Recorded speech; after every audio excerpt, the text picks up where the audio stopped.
오늘 본문은 이제 예수님의 산상설교 첫 번째 부분인 이 팔복에 관한 두 번째 시간입니다. 우리 지난번에 이 서론적인 부분과 제1에서 제3복까지 좀 나눠봤고, 오늘은 이제 제 네 번째 복 그리고 다섯 번째 복을 좀 함께 나눠보려고 합니다.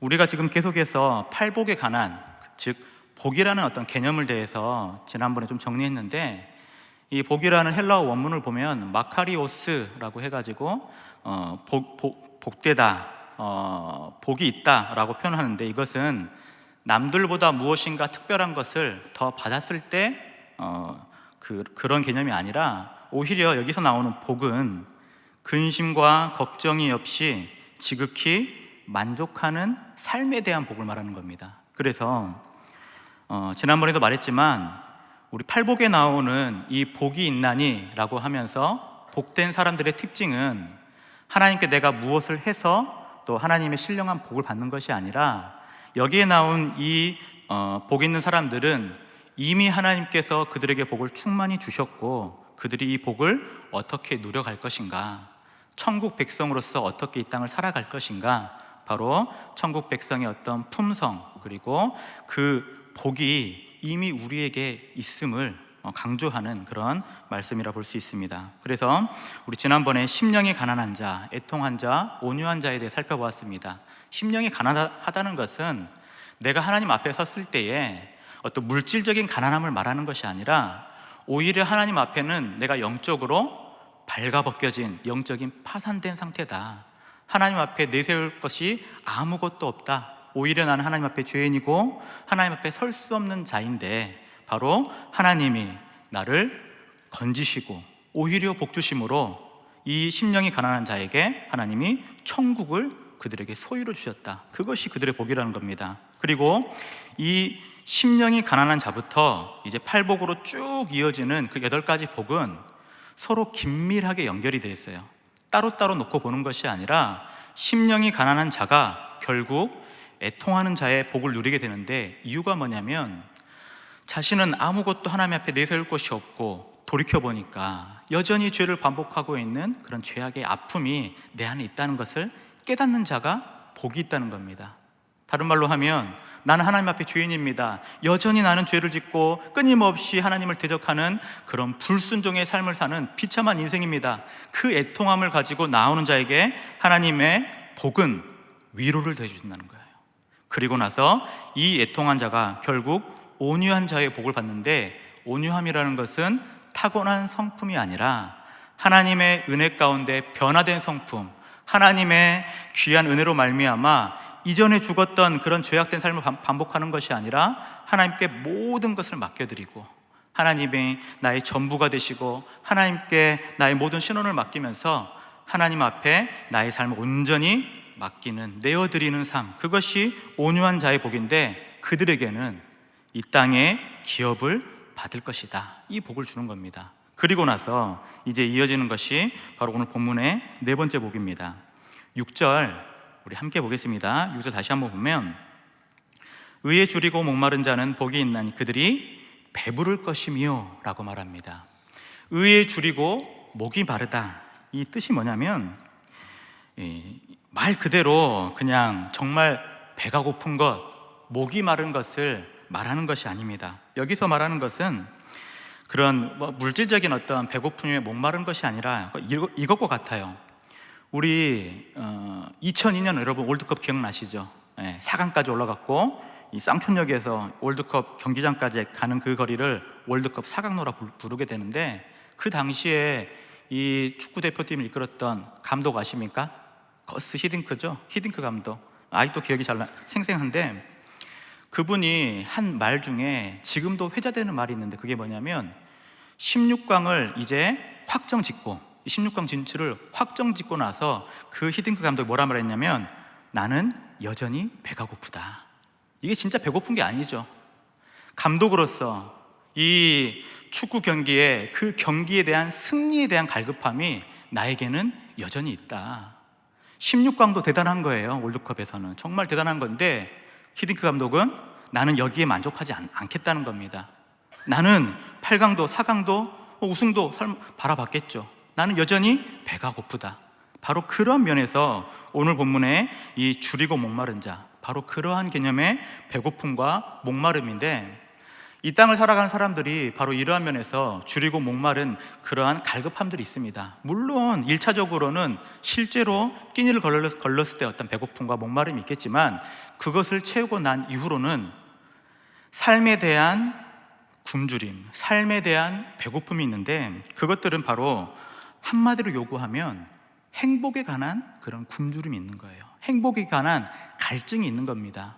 왜냐하면 이 땅에 신자건 불신자건 간에 결국 이 삶을 살면서 결국 최종적인 삶의 가치는 행복한 삶이라 한다면, 특별히 이 땅의 불신자들 놓고 봅시다. 그들의 삶의 모습을 보게 되면 그들의 삶도 결국에는 행복한 인생을 살고자 끊임없이 노력을 하죠. 끊임없이 열심히 공부도 하죠. 일도 합니다. 때로는 돈을 많이 더 벌기도 해요. 그런데 중요한 것은 뭐냐면, 그렇게 많은 것들을 누리기 위해서, 특별히 행복을 누리기 위해서 많은 노력을 하지만 여전히 그들에게도 배고픔이 있고 줄인 것이 있어요. 왜 그러냐면, 우리가 이 땅을 살아갈 때 참으로 그 인생의 본질적인 그런 그 줄임과 갈급함이 나오게 되는데, 이것은 사실 하나님이 아니고서는 채울 수가 없는 거예요. 근데 이 땅의 많은 불신자들은 하나님은 모르니까 하나님을 대체할 수많은 것들로 자신의 행복함을 추구하기 위해서 돈을 쫓기도 하고 명예를 쫓기도 하고 육신적인 쾌락을 쫓기도 하고, 여러 가지 방면에 무엇인가 나의 이 심령 안에 있는 그 공허함을 채우기 위해서 끊임없이 배고파한다는 거예요.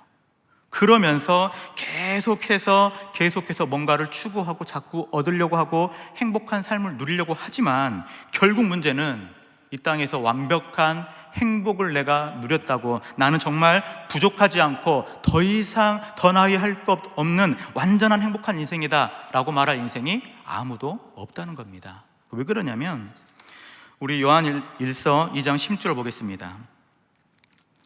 요한일서 2장 16절을 보면, 이는 세상에 있는 모든 것이 육신의 정욕과 안목의 정욕과 이생의 자랑이니 다 아버지께로부터 온 것이 아니요 세상으로부터 온 것이라. 세상에서 구하는 육신의 정욕, 안목의 정욕, 이생의 자랑은 결국 아버지로부터 출발한, 하나님으로부터 출발한 것이 아니기 때문에 그들의 실제적인 그 영혼의 갈급함은 도무지 채울 수 없다는 겁니다. 아무리 이 땅 가운데 돈과 권력과 명예를 다 누린다 하더라도 결국에는 그 본질상 깊은 곳에는 공허함이 남아있는 거예요. 왜 내 인생이 이렇게 행복하지 않을까? 많은 돈을 벌었음에도 불구하고, 많은 것을 이루었음에도 불구하고, 정말 많은 복된 것들을 내가 봤다고 고백할 수 있을지 몰라도 그 심령 깊숙이에는 나는 여전히 배가 고픈 거예요. 왜냐하면 그것은 세상에 있는 것들로는 도무지 채울 수 없는, 오직 하나님으로부터만 채울 수 있는 그러한 것들이 있기 때문에. 그래서 오늘 본문의 6절, 의에 줄이고 목마른 자는 복이 있나니 그들이 배부를 것이다, 이 말은 바로 하나님으로부터 오는 진정한 복이 있다는 것을 말하고 있고, 그 복에 관하여서 무엇이 우리 인생 가운데 진정한 목마름이고 배고픔인가? 바로 하나님의 의로움이라는 겁니다.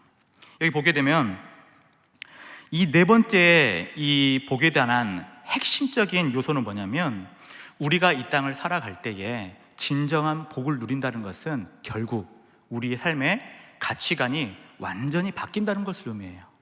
우리의 심령이 이전에 죽었던 죄인의 심령이 아니라 거듭난 심령, 영혼이 다시 태어나는, 중생을 경험하는, 다시 내 속사람이 완전히 새롭게 태어나서 하나님의 나라를 바라보고 하나님의 그 은혜를 바라보면서 영원한 생명을 추구하는 그 삶 가운데 믿음의 안목이 생기기 때문에 이제는 모든 것이 달라져 보이는 거예요.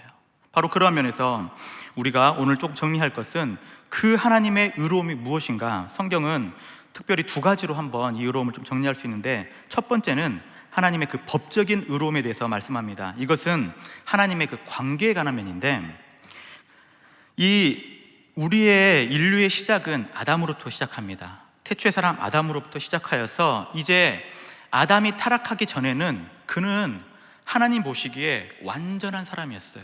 완벽한 의로움을 가졌습니다. 그런데 교만함으로 말미암아 그가 선악을 알게 나무 열매를 따먹고 죄를 지었을 때 이 의로움이 완전히 박탈당합니다. 더 이상 의로운 사람이 아니에요.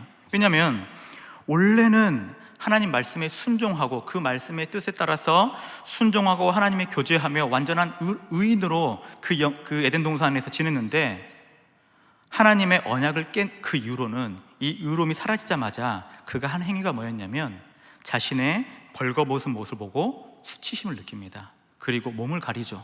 그러면서 이제는 더 이상 하나님으로부터 원래 창조되었던 그 의로움이 완전히 결핍된 상태, 오직 수치와 부끄러움이 남았을 뿐, 하나님이 찾으면 부끄러워 숨어서 도망칠 수밖에 없는 그러한 의에 결핍된 상태가 바로 아담의 범죄였습니다. 문제는 뭐냐면 이미 아담 안에 있는 모든 인류의 후손들도 다 그와 같은 의에 결핍된 상태, 이것을 로마서 3장 10절에서는 이렇게 말합니다.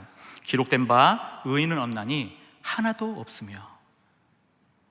바로 이것 때문에 이 땅의 모든 사람들이 무엇인가 갈급하고 줄이고 갈증이 있지만 이걸 도무지 해결할 방법이 없는 거예요. 왜냐하면 이것을 해결할 궁극적인 방법은 하나님의 의로움이 우리 안에 다시 한번 회복됐을 때 바로 우리의 진정한 그 영혼의 목마름, 그 영혼의 주림이 해결되기 때문입니다. 바로 그런 면에서 하나님의 그 법적인 의로움이 있었고, 이제 우리는 아담 안에서 이미 다 타락했기 때문에 어떠한 사람도 자신의 행위를 가지고 의롭다 여길 만한 사람이 없다는 것이 우리의 비참함인 거예요. 근데 이것을 가지고 예수님 당시에 바리새인들은 참으로 뻔뻔스럽게도 나는 율법을 지킴으로 하나님과의 그 관계, 바른 관계가 회복되었다고 말하지만 결국 그것 또한 거짓이고 그것 또한 하나님 앞에서는 패역한 길이었습니다. 왜냐하면 고린도후서 5장 21절 보겠습니다. 고린도후서 5장 21절을 보게 되면 하나님의 죄를 알지도 못하신 이를 우리를 대신하여 죄로 삼으신 것은 우리로 하여금 그 안에서 하나님의 의가 되게 하려 하심이라.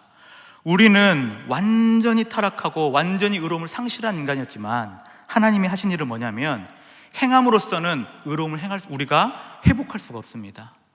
우리가 뭔가를 행한다고 해서 하나님 관계가 회복될 수 없을 그때에 하나님께서 하신 일은 이 고린도후서 말씀처럼 죄를 알지도 못하는 예수님을 통하여서 그를 죄인처럼 여기시고 우리가 받아야 할 모든 진노와 저주를 예수님께 쏟아 부으심으로 말미암아 이제는 그 예수님의 죽음과 그 예수님의 부활을 통해서 이것을 믿는 자들을 하나님이 의롭다 여겨주시겠다, 바로 거기서부터 우리는 이 의로움이 회복되는 거예요. 그래서 우리를 이걸 네 글자로 이신칭이라고 합니다. 믿음으로써 의롭다 칭함을 받는다. 우리 구원의 핵심입니다. 우리가 결코 의인됨으로 하나님 앞에 나아갈 수 없을 때 하나님이 하신 일은 예수님을 보냄으로 우리의 의로움을 회복시켰다는 것. 그래서 우리가 기억할 것은 우리의 의로움은 행함이 아니라 믿음으로 받는다는 것. 그리고 갈라디아서 2장 21절을 보겠습니다. 갈라디아서 2장 21절을 보면 내가 하나님의 은혜를 패하지 아니하노니 만일 의롭게 되는 것이 율법으로 말미암으면 그리스도께서 헛되이 죽으셨느니라. 그래서 바리새인들의 의가 다 틀렸다는 겁니다. 왜냐하면 행함으로 받는 의로움이 아니기 때문에 오직 믿음으로 받는다는 겁니다. 믿음으로. 그래서 우리는 이것을 하나님의 선물이라 말하고 로마서 3장 24절에서는 이렇게 말합니다. 그리스도 예수 안에 있는 속량으로 말미암아 하나님의 은혜로 값없이 의롭다 하심을 얻은 자 되었느니라. 값없이 의롭다 하심을 얻은 자, 그게 누구라고요? 바로 저와 여러분, 예수님을 믿는 천국 백성이 바로 값없이 의로움을 얻은 자들, 바로 그들이 복이 있다는 거예요. 의에 줄이고 목이 마른 자, 원래는 죄로 인해서 하나님과 원수되었고 진노의 자녀였고 파멸의 길로 갈 수밖에 없는 우리의 인생이 하나님께서 값없이 주시는 그 의로움, 예수님을 통해서 우리에게 주신 그 의로운 선물이 바로 우리 안에 온전히 믿어질 때 우리가 바로 의에 줄이고 목이 마른 자가 되는 겁니다. 바로 거기서부터 복이 시작되는 건데 그 복이 뭐냐면 우리 본문 6절 다시 한번 보세요. 본문 6절을 보게 되면 의에 줄이고 목이 마른 자는 복이 있나니 그들이 배부를 것이며, 이 배부르다는 것은 더 이상 배고프지 않는 상태, 더 이상 공허함이나 부족함을 느끼지 않는 상태, 참 만족의 상태를 말하는 겁니다.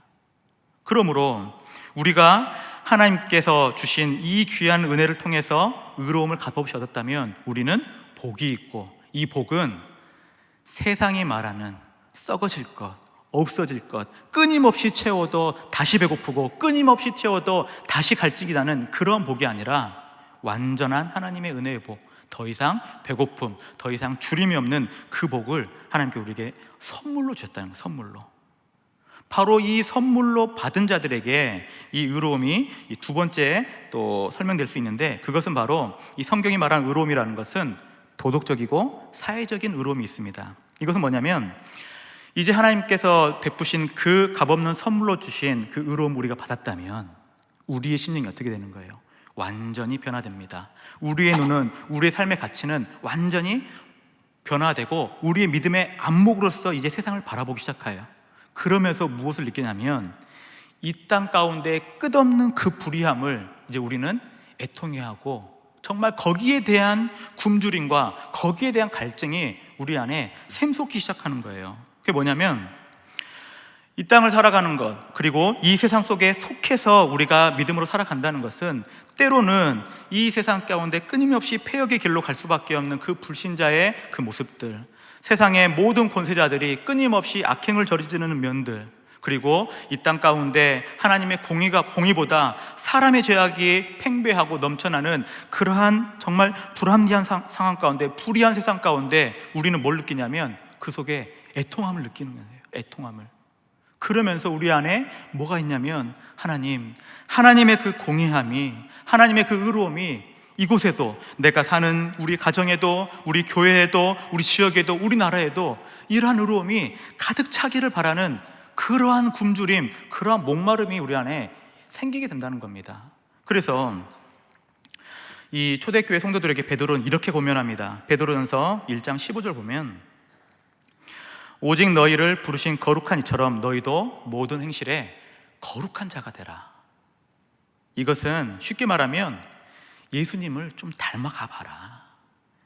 우리가 예수님을 닮아가고자 할 때 우리 안에 그러한 이 의에 대한 줄이고 목마름이 있을 때 나오는 특징들이 있는데, 그것은 뭐냐면, 이제 나도 예수님이 원하는 것, 나도 그것을 행하고 싶고, 내가 살아갈 때 예수님이 원하시는, 예수님이 기뻐하시는 그 일을 행하는 것이 내 삶 가운데 최고의 기쁨이라는 것을 고백하는 삶, 그것이 바로 의에 줄이고 목이 마른 자, 바로 그것을 말하고 있는 겁니다. 그래서 이 땅 가운데 이 네 번째 복을 누리는 자들은 하나님의 값없이 주시는 그 의로움을 소유할 뿐만 아니라 오히려 이 땅을 살아갈 때에 세상의 가치와 세상의 시류에 휩쓸려가는 인생이 아니라 오히려 그거를 역행해서 하나님이 말씀하시는 그 의로움, 본래는 우리가 타락하여 잃어버렸던 그 회복된 의로움을 가지고 오히려 세상을 보며 아파하고, 오히려 내 마음 가운데는 방금 전에 아까 말했던 히딩크 감독이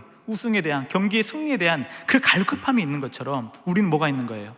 하나님 나라가 이 땅 가운데 임하는, 하나님 나라가 이 땅 가운데 통치되는 그러한 갈급함을 가지고 끊임없이 애통하고 주린 마음을 가지고 갈급해하는 심령이 될 때에 하나님 우리에게 배부름이라는 복을 주신다는 겁니다.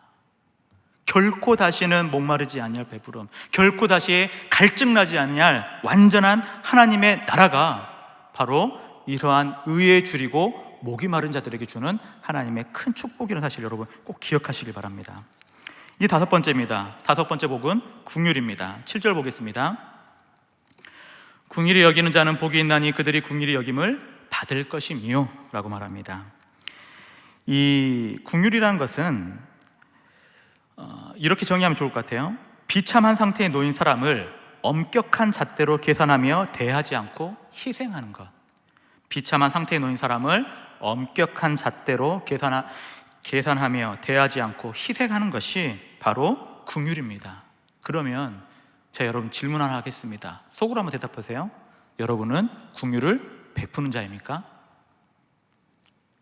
우리의 심령을 솔직하게 바라보면 이 질문의 답은 사실 쉽지 않아요. 왜냐하면 우리 이 죄악의 그 남은 쓴뿌리, 아직도 우리의 그 연약함 뭐냐면 자신에 대해서는 관대해요. 남에 대해서는요 엄격합니다. 나에 대해서는 얼마든지 관대함으로 나 자신을 이해해요. 그러나 타인에 대해서는요 끊임없이 엄격한 잣대를 들이대는 것이 바로 저와 여러분의 사실은.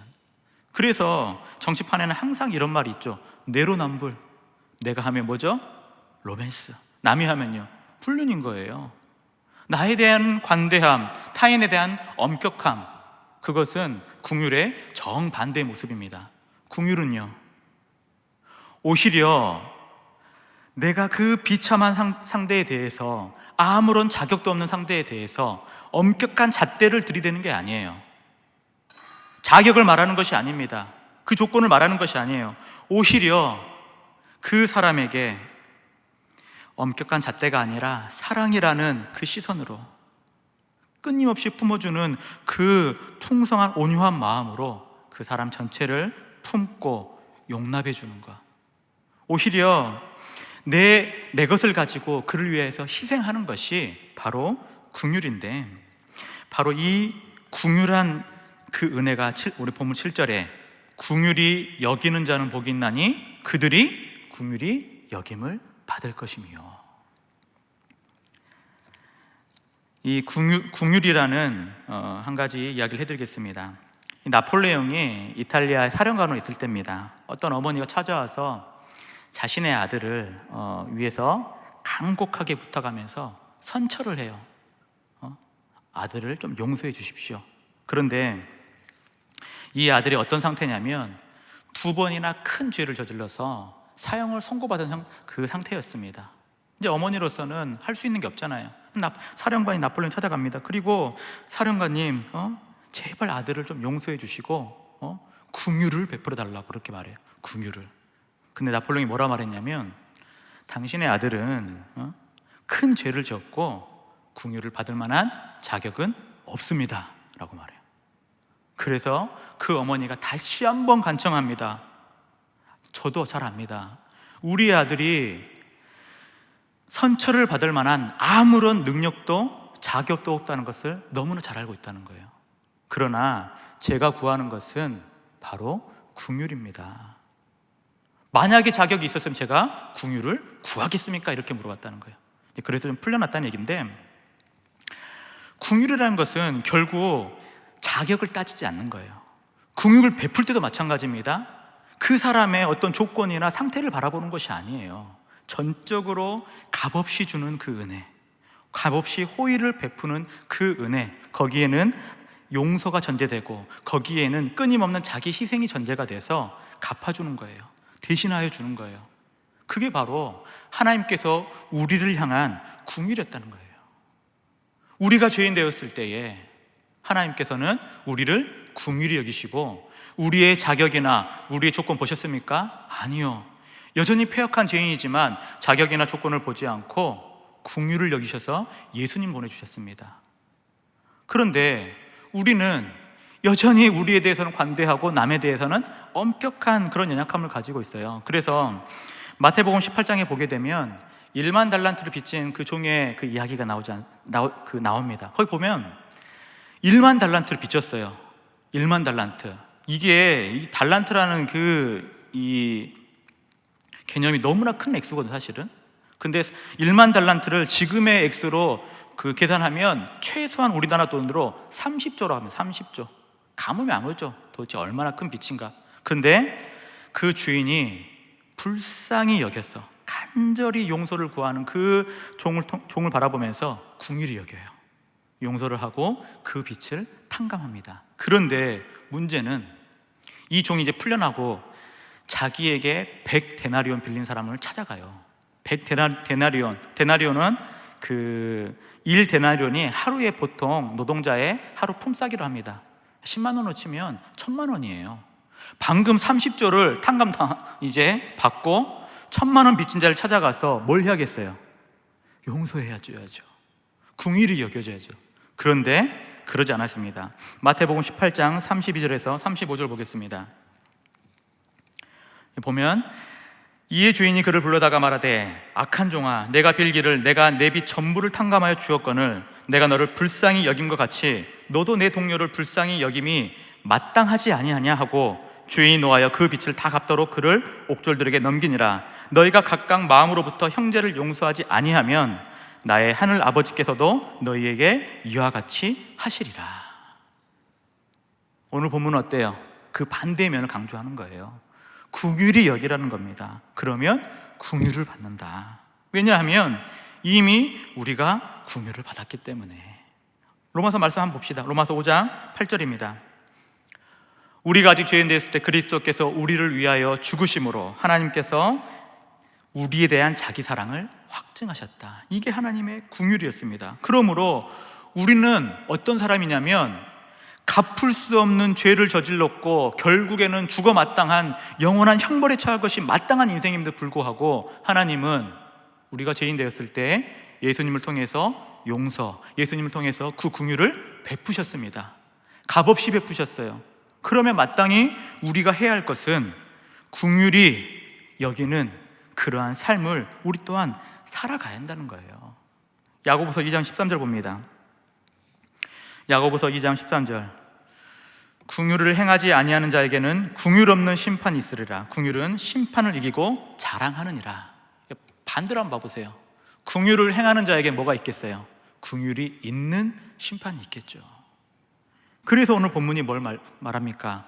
긍휼히 여기는 자는 복이 있나니 그들이 긍휼히 여김을 받을 것이며. 그게 우리가 이 땅을 살아갈 때에 진정한 하나님의 복을 누리는 자, 하나님께서 우리에게 주신 그 은혜의 복을 삶으로 살아내는 자가 바로 긍휼히 여기는 자입니다. 긍휼히 여기는 자. 바로 그러한 면에서 우리는 이 땅 가운데 이 긍휼히 여기는 자가 복이 있다는 이 말씀을 통해서 한 가지 확신하는 것이 있어요. 그건 뭐냐면 예수님이 왜 원수를 사랑하라고 하셨을까? 왜 그랬을까요? 우리가 하나님의 원수된 자였기 때문에. 하나님이 먼저 보여주신 거예요. 하나님이 우리가 원수되었을 때 예수님을 보내주심으로 말미암아 화목의 관계, 화해의 관계를 만들고 이제 이 땅 가운데 예수님의 원수가 아니라 예수님의 제자로 하나님의 천국 백성을 살아갈 우리는 이 땅 가운데 아직도 하나님 모르는 자들에게 긍휼을 베풀 자라는 겁니다. 바로 그들에게 하나님은 복이 있을 것이다. 너희가 진정으로 이 땅 가운데 행복을 누릴 것이다. 이 말씀을 우리에게 지금 더하고 있는 겁니다. 사랑하는 성도 여러분, 우리가 의에 줄이고 목이 마른 자, 참으로 긍휼히 여기는 그 삶을 통하여서 다시 한번 우리가 먼저 하나님의 사랑을 깊이 누리시고 또한 이 사랑은 우리에게만 관대하는 것이 아니라 오히려 여전히 예수님을 알지 못하는 그 수많은 사람들에게 관대하게 베풀어지는 것이 바로 하나님의 뜻이고 하나님의 원하심입니다. 바로 이러한 면에서 하나님의 큰 은혜의 복, 하나님의 복을 누리는 자, 하나님의 그 복을 행하는 자, 믿음으로 승리하는 우리 모든 성도들 되시기를 주님의 이름으로 축원합니다.